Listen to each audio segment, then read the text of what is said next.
Okay, we're almost done with the top row. We're going to talk about reserves. A couple of things I want to point out, and we'll get into the edit function here in just a second, or entry, if you will, for adding reserves. But right off the top, I wanted to point this out.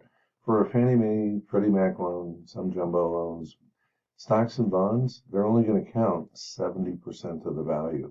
For an FHA loan, though, they will count 100%. Now, when you look at this particular borrower here, borrower 2, they have retirement funds. Well, those retirement funds face value is $19,250, but according to the guidelines, you can only use 60% of it. With FHA, you can use 70%.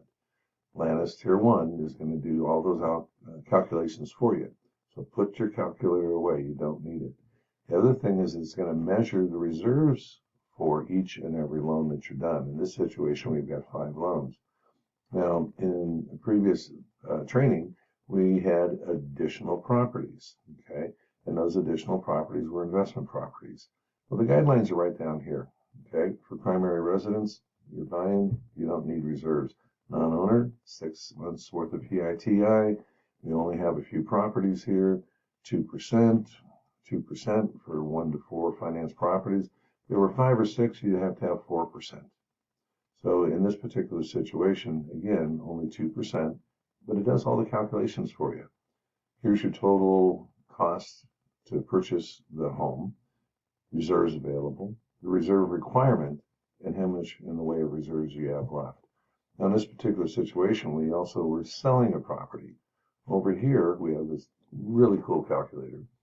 Remember, we put in what the market value of the home was, the first and the second, principal interest on the first and the second, and then at that point you have to figure out what the closing costs are going to be. In California, for example, we use an escrow service, and the typical 1.25% is a good percentage to use as far as your actual closing costs.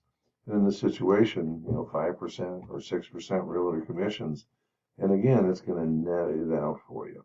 Now also, if you're going to pay off debt, it'll calculate that for you, so you know what your net dollar amount is going to be coming out of the sale of this property.